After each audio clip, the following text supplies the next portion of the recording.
चालाकी के नियम समझने के लिए विश्व की सबसे powerful book the 48 laws of power में से हम निचोड़ निकालेंगे शक्तिशाली इंसान बनने के नियमों को समझने के लिए। ये कुछ मिनट्स आप जो इस वीडियो में देने वाले हो ये जिंदगी भर आपके काम आने वाले हैं, तो कान के साथ में ध्यान भी लगाओ। शुरू करते हैं। आयरन मैन मूवी के एक सीन में एरोप्लेन ब्लास्ट होने की वजह से 13 लोग आसमान से गिर रहे होते हैं और अपना hero Tony Stark Iron Man के सूट में उड़ते हुए उन्हें बचाता है जो नीचे गिर रहे हैं। तो जब वो 2 लोगों को बचा लेता है यानी कि पकड़ लेता है उन्हें, उसके बाद में टोनी स्टार्क बोलते हैं अब केवल 11 और बचे हैं। सिर्फ 2 बचाने के बाद एटीट्यूड बोलता है कि 11 और बचे हैं, जैसे मानो 11 बचा करके बोल रहे हो कि 2 ही बचे हैं। Positive attitude. दूसरे सीन में एक एआई रोबोट होता है जिसका नाम होता है जार्विस, और जार्विस को काम दिया जाता है एक हथियार को समझने का। टोनी स्टार्क रोबोट से बात करते हैं, कहते हैं कि क्या स्टेटस है, कितना समझ पाए हो। तो रोबोट रिप्लाई में कहता है इसके कुछ हिस्से मुझे समझ में नहीं आ रहे हैं। तो टोनी सर वहां पर नाराज ना होकर कहते हैं यानी कि कुछ समझ में आ रहा है। इसे बोलते हैं पॉजिटिव साइड को देखना, समझदारी से चीजों को देखना। एक बार टोनी स्टार्क को आयरन मैन के सूट को लेकर के कोई बोलती है कि तुम्हारा ये भद्दा धातु का सूट भंगार में बिकेगा। तो टोनी स्टार्क ने फट से जवाब दिया हां यही तो मेरा प्लान है। दूसरा होता तो लड़ता चिढ़ता या बहस करता। इसे बोलते हैं समझदारी से खेलना। अगर आपने शाहरुख खान के इंटरव्यूज देखे तो आपको पता होगा, YouTube पर अगर आप शाहरुख खान की थर लाइफ को सर्च करोगे आपको मिलेगा कि वो कितनी चालाकी से उसी वक्त बिना रुके उल्टे सवाल करने वाले को ऐसा जवाब देता है कि सामने वाले की बोलती बंद हो जाती है। कि कार सिर्फ कार है, कला हमारे पास है इसलिए हम कलाकार हैं।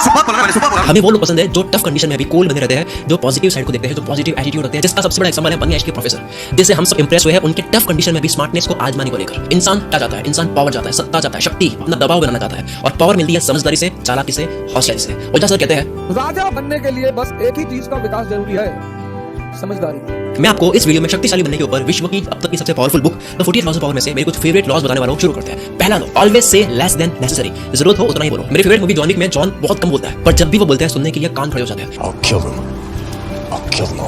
ये सिर्फ हमें लगता है कि ज्यादा बोलकर या फिर अच्छी बातें बोलकर आप सामने वाले को इंप्रेस करोगे, पर नहीं, आप कॉमन लगते हो। अपनी स्कैर्सिटी बनाओ। स्कैर्सिटी मतलब कोई भी चीज जो बहुत कम होती है, कम चीजों की वैल्यू होती है। प्लस ज्यादा बोलने से आपके फंसने के चांसेस ज्यादा होते हैं, आप रिवील ज्यादा होते हो, आप ज्यादा खोल जाते हो। नेक्स्ट लॉ है get others to do the work for you but always take credit. दूसरों से काम करवाओ पर नाम अपना करो। थॉमस एल्वा एडिसन जो बल्ब के आविष्कार की वजह से जाने जाते हैं, उन्होंने बहुत खोजे या प्रोजेक्ट पर काम दूसरे वैज्ञानिकों से करवाया जैसे निकोला टेस्ला, और उनको पैसे देकर उस प्रोजेक्ट को खरीद लिया और अपने नाम के साथ में लॉन्च कर दिया। एक लीडर खुद काम नहीं करता है, उसके लोग काम करते हैं, पर नाम लीडर का होता है। कई फेमस लोग सेलिब्रिटीज बिजी होने की वजह से वो अपनी किताब नहीं लिख पाते हैं, किसी से लिखवा करके वो पब्लिश करते हैं, क्रेडिट ले जाता है वो फेमस इंसान, वो सेलिब्रिटी जिसने लिखी नहीं थी, और लिखने वाले को सिर्फ एक बार पेमेंट मिलती है। इसे बोलते हैं घोस्ट राइटिंग। स्टीव जॉब्स ने खुद ने कोडिंग नहीं करी, खुद ने प्रोग्राम्स नहीं बनाए, खुद ने कंप्यूटर नहीं बनाया, फोन नहीं बनाया, पर एप्पल का नाम सुनते ही इसका नाम याद आता है। अगला लो है win through your actions never through your argument. बातों से मत जीतो, साबित करके, कुछ करके जीतो। एक समझदार इंसान जब बेवकूफ इंसान से बहस करता है तब बहस शुरू होते ही वहां अब 2 बेवकूफ हो चुके हैं।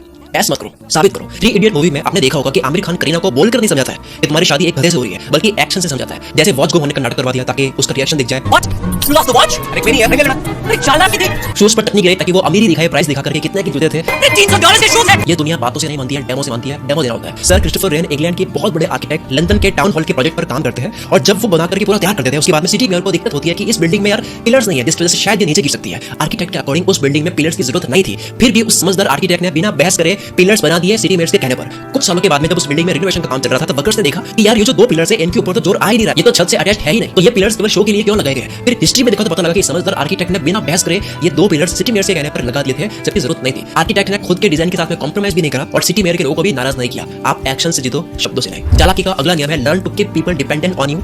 लोगों को पूरी तरह से आप अपने ऊपर निर्भर कर दो। आप किसी के कितने ही काम आ जाओ, जब आपकी जरूरत खत्म हो जाती है उसके बाद में लोग बाप बनने लग जाते हैं या भूल जाते हैं आपको। ऐसे में हमेशा कोई एक चीज ऐसी रखो जो सिर्फ आपके द्वारा ही हो सकती है, या फ्यूचर में कोई एक चीज ऐसी हो जो सामने वाले के लिए सिर्फ आप ही कर सकते हो। वो कभी भी आपके ऊपर हावी नहीं होगा, जिसे बोलते हैं हाथी के दांत दिखाना। एक बार ज्योतिष ने राजा को कहा कि 8 दिन बाद में रानी मर जाएगी, और वाकई में उसी वक्त यानी कि 8 दिन बाद रानी मर गई। राजा को शक हुआ कि इसने अपनी भविष्यवाणी को सही करने के लिए मारा तो नहीं कहीं। राजा ज्योतिष से डरने लग जाता है कि ये एक दिन मेरे ऊपर हावी न हो जाए, इसलिए राजा ज्योतिष को मारने ही वाला होता है। तब आखिरी बार राजा ज्योतिष से पूछता है कि तू ज्योतिष है ना, तो बता तेरी मौत कब होगी। ज्योतिष ने चालाकी का खेल खेला और बोला महाराज आपकी मौत के ठीक 3 दिन पहले मेरी मौत है। राजा डर गया कि इस भविष्यवाणी के अकॉर्डिंग अगर आज इसको मार दिया तो 3 दिन के बाद में मैं मर जाऊंगा, तो इसे छोड़ देता है। लोगों को ऐसे निर्भर कर दो कि वो आपके साथ में बुरा ना कर पाए। अगला लॉ है सीम डमर देन योर मार्क, यानी जितने इंटेलिजेंट या स्मार्ट हो उससे थोड़ा कम दिखो। इंटेलिजेंट लोग जितना बेवकूफों से मिलना पसंद नहीं करते हैं, उससे कई ज्यादा बेवकूफ लोग इंटेलिजेंट लोगों से मिलना पसंद नहीं करते हैं। एवरेज और मीडियोकर लोगों की स्मार्ट लोगों से कभी नहीं बन सकती। लोग डरते हैं अपने से इंटेलिजेंट और स्मार्ट लोगों से। प्रशिया में एक राजा का राइट हैंड बिस्मार्क को ऑस्ट्रिया देश से एक एग्रीमेंट साइन करवाना था जो प्रशिया के लिए काफी फायदेमंद की डील थी, बट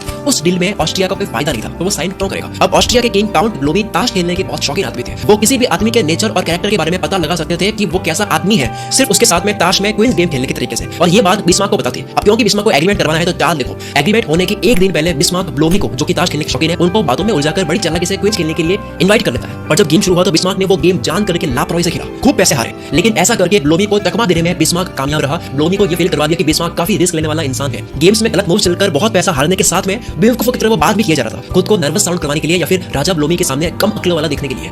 ब्लोमी ने बिस्मार्क के नेचर और कैरेक्टर से पता लगा लिया कि ये इंसान कमजोर है, ये लापरवाह इंसान है, ये डर जाता है, ये क्या ही चाल चल रहा होगा। इसलिए दूसरे ही दिन एग्रीमेंट साइन करने का टाइम आया तो बिना ठीक से कंडीशंस पढ़े साइन कर दिए और बिस्मार्क पत्तों का गेम हार के भी जीत गया, साइन करवा लिया। रूल, सामने वाले को लगने दो कि वो जीत रहा है, लेकिन दिमाग में आप जीतो। Play smart, act like you don't notice anything. आप मेरी वीडियोस को देखकर के चालाकी और समझदारी सीखो, पर चार्ली चैपलिन की बात भी याद रखो, जो कि है more than cleverness we need kindness and gentleness. यानी दुनिया में चालाकी के साथ नर्मदा भी जरूरी है। चालाकी से आपको खुद को बचाना है, ना कि दूसरों को दबाना है। आई होप इतना काफी था। वैसे हाँ, इंसान के अंदर भोलापन, बचपना और पागलपन ये कभी मरने नहीं चाहिए, ये कभी खत्म नहीं होनी चाहिए। वॉल्ट डिज्नी ने कहा है कि चालाक और जिसमें बहुत दिमाग है वो कभी भी कुछ नहीं समझ सकता। इनका मतलब है कि ज्यादा समझदारी आपको कुछ चीजें सीखने से रोकती है, तो बैलेंस होना चाहिए। इस वीडियो में एक कमेंट करके जरूर जाना अगर आपने इस वीडियो को पूरी देखी है। अगर तारीफ क्या कर रही है समझ नहीं आ रहा है तो केवल ये लिख दो यार कि मैंने वीडियो को पूरी देख ली है, वो मेरे लिए मोटिवेशन होगा। मिलते हैं अगले संडे शाम 5 बजे। मैं शकील को मित्र से आपके सपनों को